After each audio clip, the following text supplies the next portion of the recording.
Hello, my name is Winsley and welcome to my video going over all of the content that I have missed over the past week for Age of Wonders 4. For those of you who haven't heard, my clan collapsed a week ago, and there's been a lot of really great stuff that I wanted to cover for Age of Wonders 4, but obviously wanted to take it slow, take it easy, and not cover things uh, too early before I was ready to. And I feel pretty good. I think like as long as I breathe slowly and I don't get too caught up in things, I can talk to you guys about this dev diary. This one isn't gonna have too much detail. In fact, I didn't look through it in advance because it's saying it's the art dev diary, and there's probably some Easter eggs, some really cool stuff in here that I'm going to miss. But I know that I will also want to talk about the open beta that they recently announced on the 14th, like that would have been 3 days ago, and the little update they did to the open beta, as well as I guess some of the leaks that they had previously mentioned before. Although a lot of this stuff is, I think, addressed in um, the patch notes itself. I think they were leaking mostly stuff from the patch notes, from what I remember. So yeah, without further ado, let's take a look at this because this is the most recent thing just posted. The Art of Archon Prophecies. Wow, I like this. That's a pretty cool screen saver or something to put on your background. Um, Grabs your sandals and spears. Okay, the architect culture is inspired by Greco-Mesopotamian themes. I remember them saying they didn't want to do something that looked too Roman, so they went for more Greek style aesthetics. And let's see, we have artisan tools that are based off of affinities, so they have some stuff in here. For the first few thumbnails, every unit needs to be visually distinct from another, especially when on the battlefield. So giving them blockings basically. So a support would wear this, and an archer would wear this, and a melee would wear this. Yeah, this looks cool. I like the little skirt things they have. That reminds me of the little togas that they would wear in that time period. Actually, no, this is a toga. This is the thing like a toga. Um, the shoulder piece on one side I think reminds me of like the gladiator stuff that you see in the movies. I don't know how accurate that is to history, but for something like this, that they don't have to be historically accurate. Can be all dependent on what we want. And it's saying something about colors in here. Let's click on this, make it bigger. Yeah, this is based off of the affinities. They'll have like different colored helmets, it looks like, is what that's saying.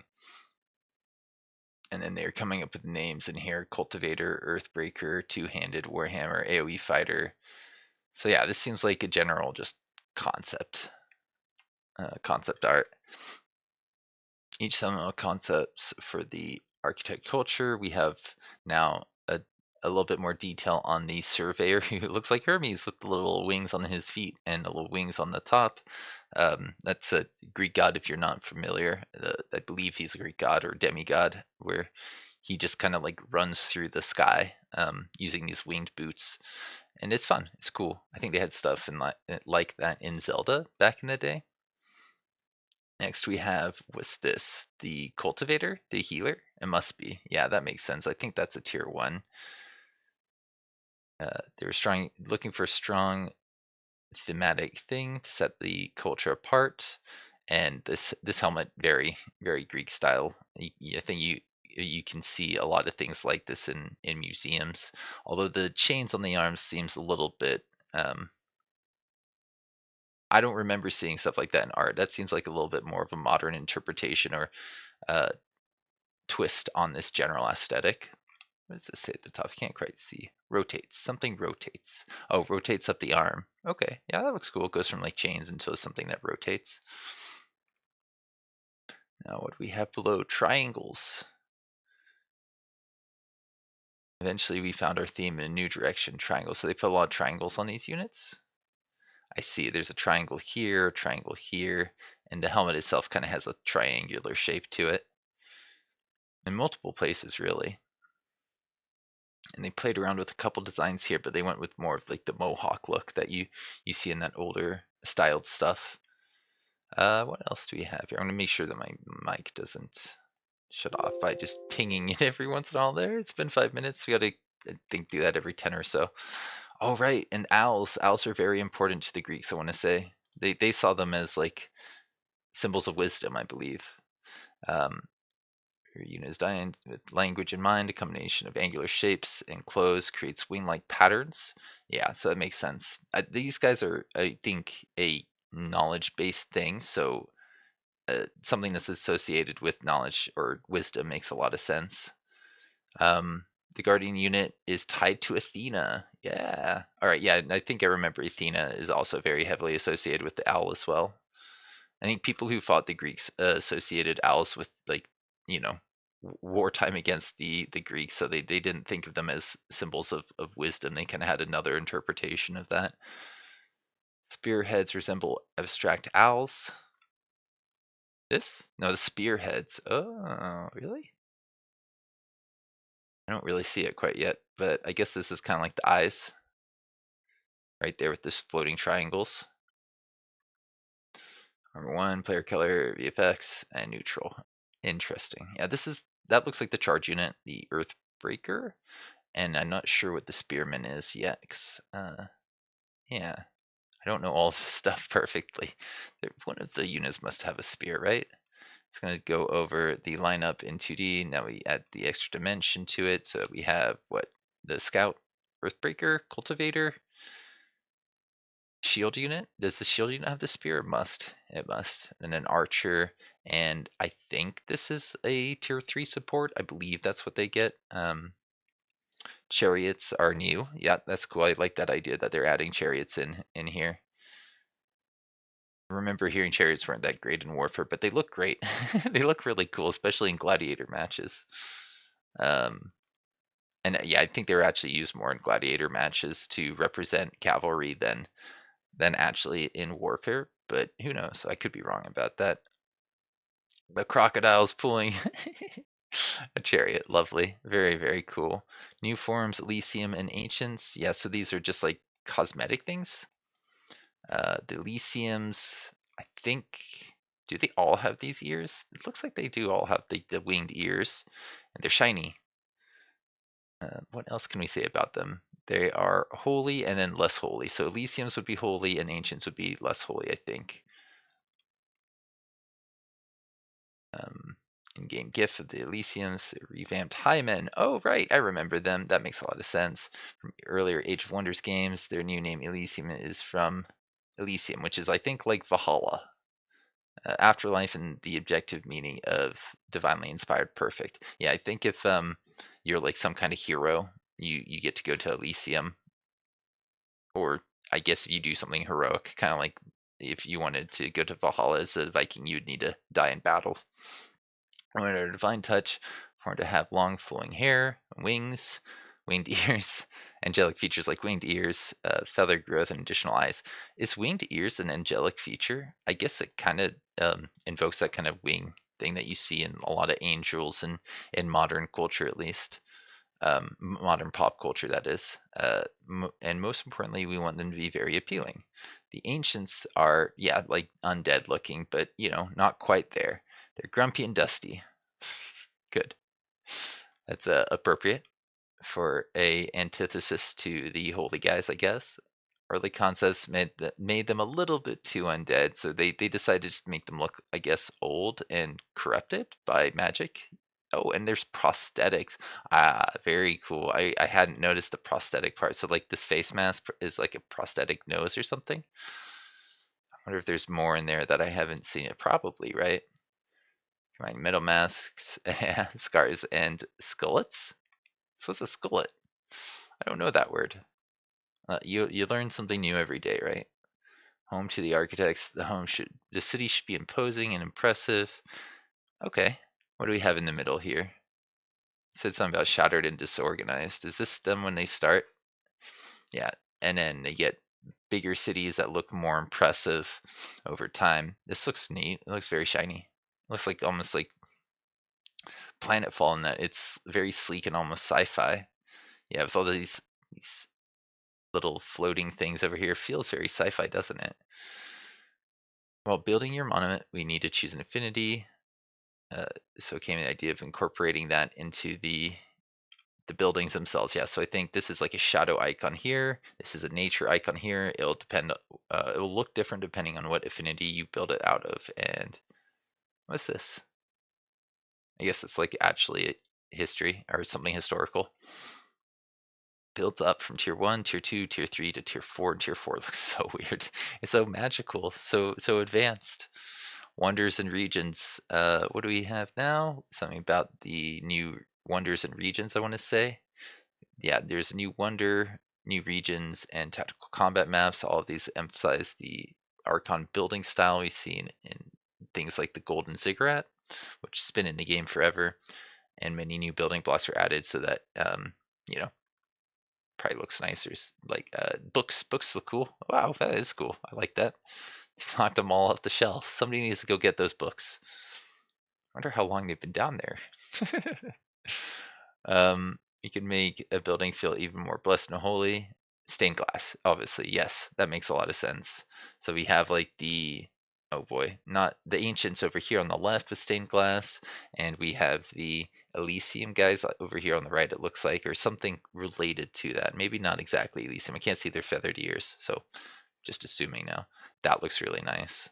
Oh yeah, that looks really cool. Not just this, but the scrolls underneath add to it a lot. Yeah, that's a really cool idea. And I guess this is a wonder. That looks like you got to go in there and clear it out. It's got these really big stained glasses with light kind of lighting up the middle of the, shining through this and lighting up the middle of the battlefield. I wonder if it's got any special effects while you're standing in that special zone, because it looks really nice. It would be kind of fun if it did.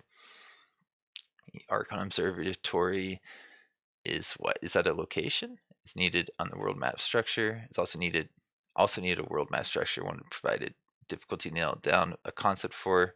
Didn't want a generic dome with a large telescope. All right. Many of the initial concepts look too sci-fi. Yeah, I did kind of notice that some of this is looking sci-fi. Eventually reiterated towards a temple-like structure which hovers above a projected star system.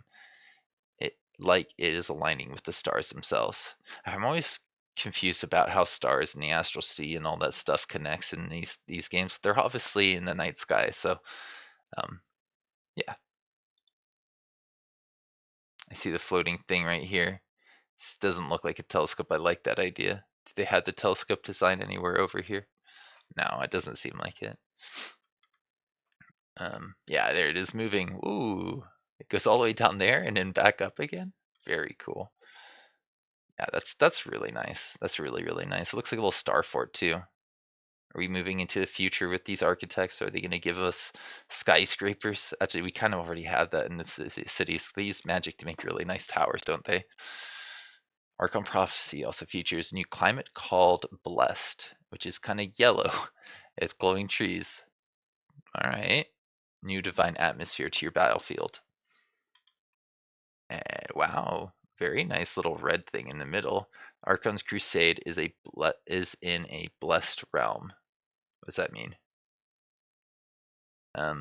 Discover new blessed region, custom region. So this has got a bit in here. That looks like one, and a different one over here. Yeah, I can see how they kind of have these borders where the yellow ends and you just see green around them. So these are little things that can occur. This might be the full list of them, or there may be a lot more. I'm not entirely sure. So these are little regions that were drawn out before. I really like the water one. It's got a little pond in the middle. um, yeah, but I know that a lot of these things in the game are also randomly generated. Some are mapped out, like the faded regions, and others are just randomly generated. Blessed landmark called the Celestial Fountain. Oh, that's a landmark? Very cool. Yeah, we got a lot of landmarks in that last DLC, so I'm wondering how what this provides you, because you could get things like dragons, tier 5 dragons pretty early. That's my phone. We're okay. All right, I need to make sure this doesn't shut down by making noise. Yeah, you could get like tier 4 dragons off of a landmark that was introduced in Giant Kings. Yes, Giant Kings was the last one. Wildlife. Ooh, we got nice design of this unit here. That's not wildlife. Talked about the realms. Finally talked about other things. righteousness and law, golden armor, radiating like the sun. Paladin is a fierce knight cloaked in a hood. Her armor is covered with feathers and sun motifs, showing her dedication to all that is just. I see that. I can see that now. Yeah, the hood's cool. I like the flowing cape that comes off of this. Almost looks like a Jedi to me, right? They're supposed to be dedicated to good things too. And there's a shield. Concept art for the paladin shield. It looks like it ended up looking more like this one on the right in the end, with the shininess coming off of it. Vigil was designed to look like an angel, I believe, like a biblically accurate angel. Look at the spinning parts though. It looks so great once it's like actually moving. It's cool at the beginning here when it's all lined up, but I like when it's actually moving. They're crossing over. Looks like an atom, right? Or oh boy, breathe, Robert. It's okay. We're okay. All right. Take a second. Sorry, been a little bubbly recently. Titans have returned to Age of Wonders 3. This time it's not just as undead. Did respect the original design of the undead Titans. Now they are probably not weak to fire and spirit on the same level, but who knows exactly.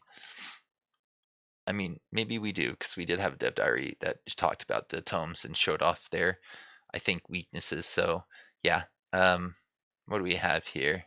The new Titans in game are not least but not last are the Astra. These look very similar to one another. I think one is like, I don't know actually. Comment below if you know which one is which here. I'm gonna keep moving now. New Titans in game, yeah, and then we have the Astra, four-winged savior.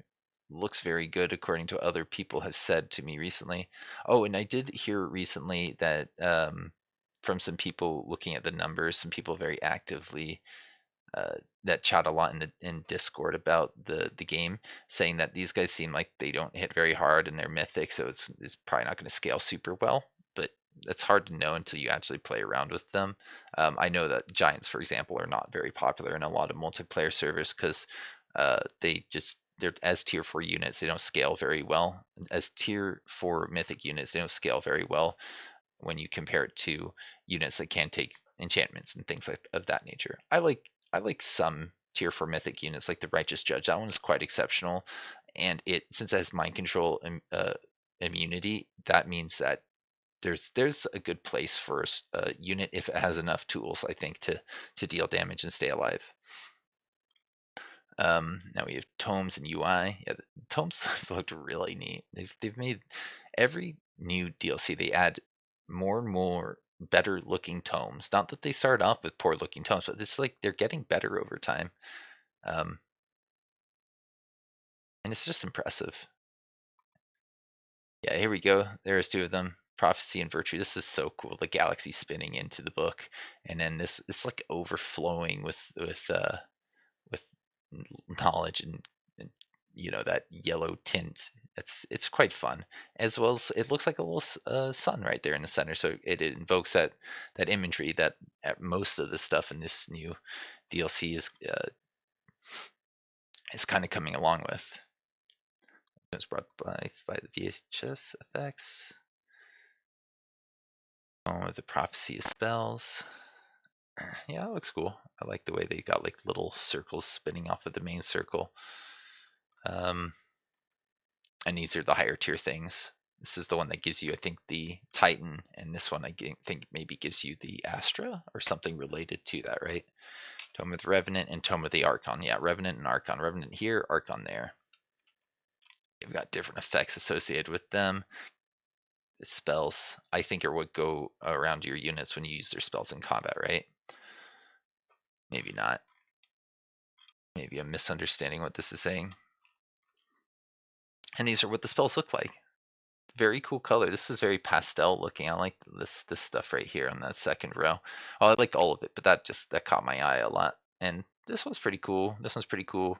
Least favorite is the one at the bottom, but it's just because it's undead is undead. It's kind of been in games before, and this is just like holy stuff. So like for me, those two are the less eye catching, but they're not poorly done or anything. I still really like the banners and the sword here.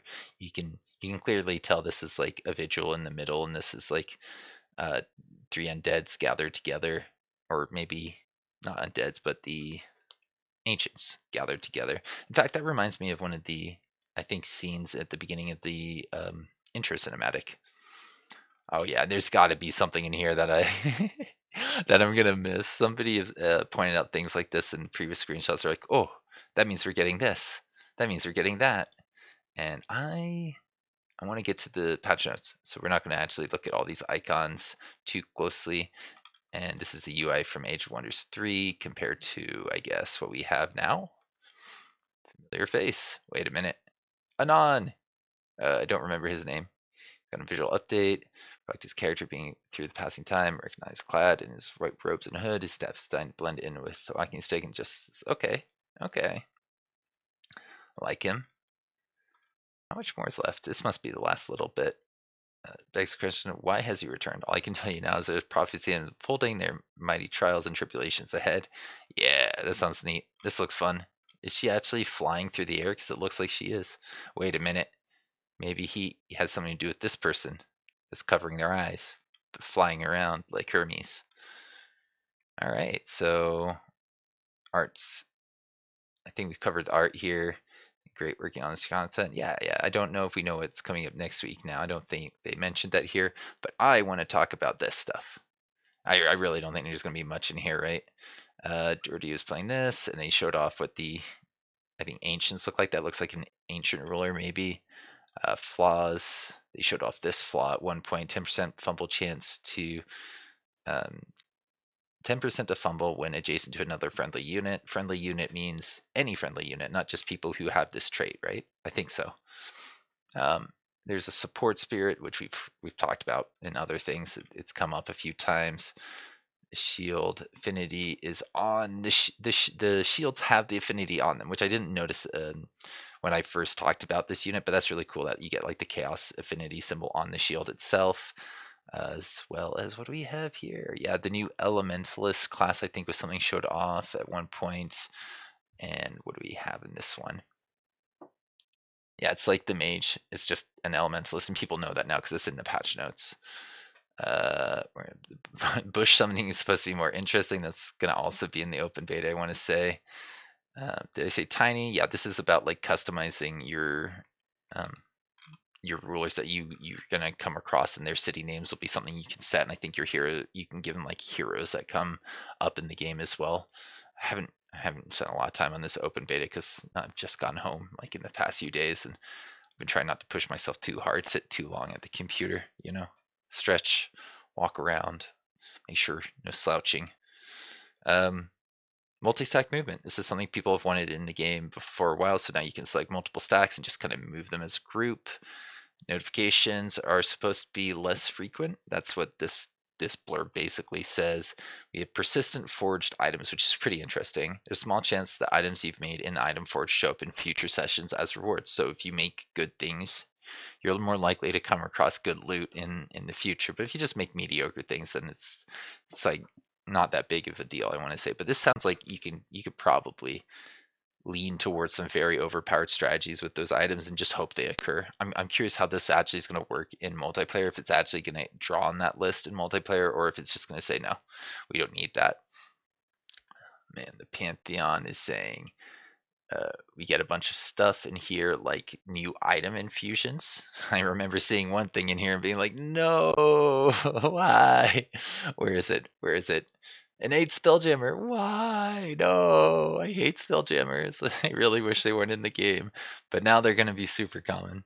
If you can craft them with Astral Dew, Silver Tongue Fruit, and Tranquility Pool in one of your games, then you should be able to have this item just appear and just like make it almost impossible for, I guess, humans to really use spells against you, and the AI should have enough resources that this just makes it so they can use like an equivalent amount of casting on you.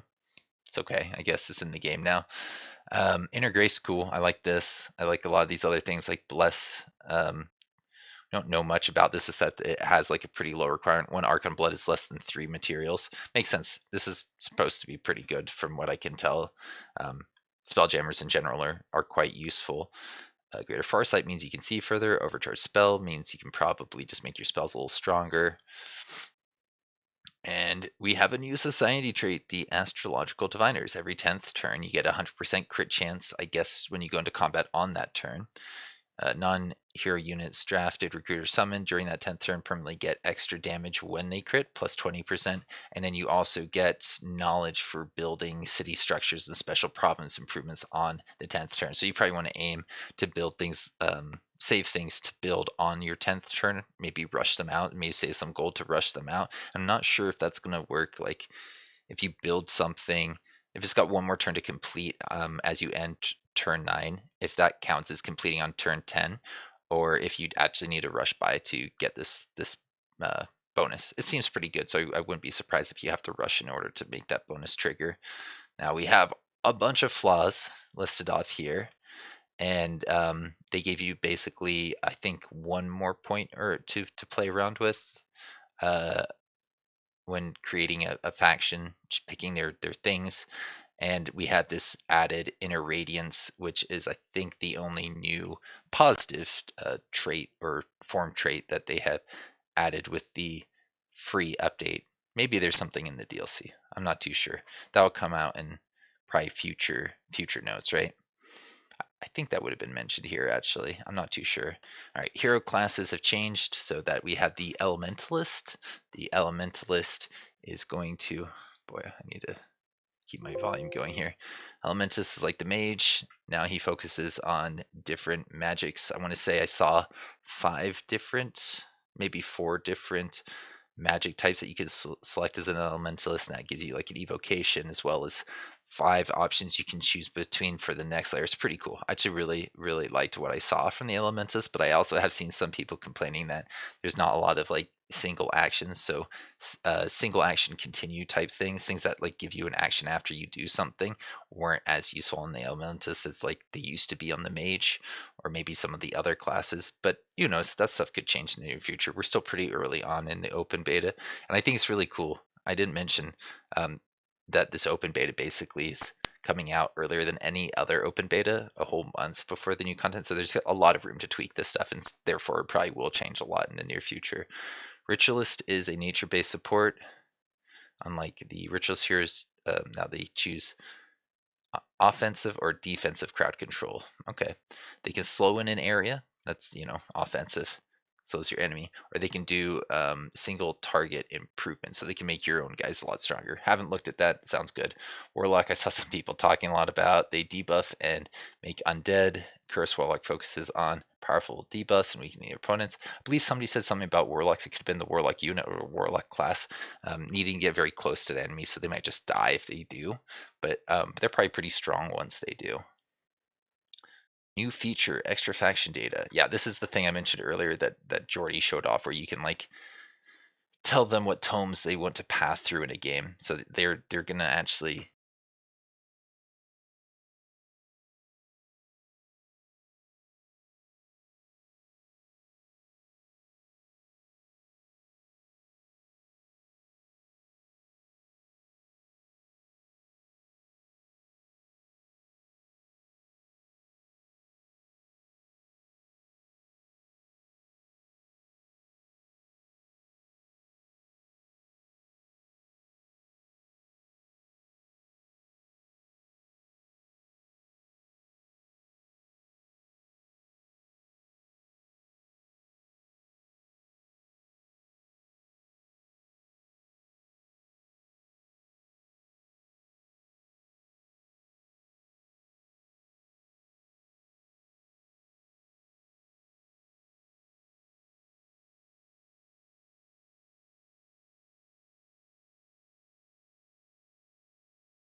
God, I really hope that didn't stop recording a while ago.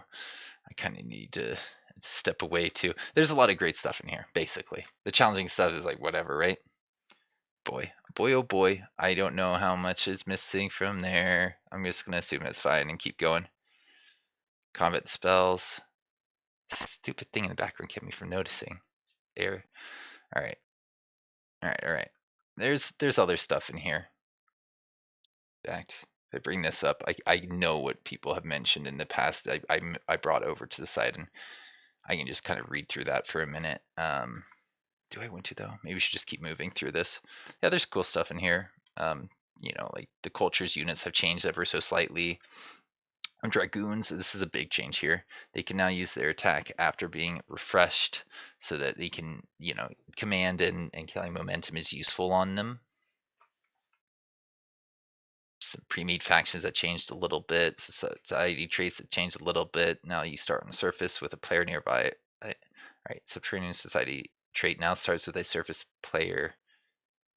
Starts a surface player with a nearby under. Okay, so you start on the surface and you can get down underground easily. That's interesting. Vision and renown. Yeah, I know there's more in here that I wanted to focus on, but I can't see it now. All right, I know I got more in here that I want to talk about. What else is there? I wrote it across here. Yeah, ... Innate spell jammer, bummer. Combat difficulty sounds promising. People didn't like the decaying debuff being reworked. That's somewhere in here, but decaying is now not going to stop healing until it gets to 4 stacks, which is quite a significant. Infestations now have a relation component. Did we go past infestations and there? Yeah, here we go. This is really cool. This is really cool. They have a relationship component, so they can now be neutral, and you can make it so they don't pillage you unless you say like attack them, and then they will start pillaging you. I guess you can do some other stuff, like, you know, summon this near a infestation on an enemy player city, and then that's going to be neutral to you, meaning you can go on the offense without worrying about them attacking you, and kind of protects your armies a little bit. What else did we talk about? They moved, I think, some of the units around, like the Blessed Soul and like the Banshee and the Corrupted Soul.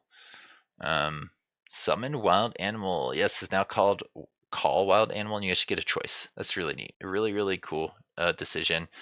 The more expensive ones cost mana, but they're not out of the game. I know that some people are saying maybe it should just not be in the game. If you can actually choose what you get, it's maybe not super healthy, but I don't know. I like it. I think it seems great to me. What else did we talk about on Discord? Skeletons now gain resurgence on champion rank. I like that change a lot. I like that change a lot. Combat spell Soul Overflow removes status effects from being all to just 2. So I guess I'll be using that tome a lot in multiplayer. But I really, really like the change to Frozen. There's a change to the Frozen status effect that makes it so that it no longer slows enemies on fail. It now applies a status vulnerability, which is in line with what a lot of Shadow Affinity things do. And I think from here we've highlighted things I really wanted to highlight. So I will just take a second, make sure there's nothing super important. Fix AI doing some weird stuff. Yeah, we don't need to go through fixes. We can go through how they just changed a few more things just a day later after the first version of the open beta. And yeah, I'm expecting more little tweaks like this in the near future. If there's anything that you feel like I missed covering here in this video, please feel free to leave a comment. I'll see you around. Have a good rest of your day.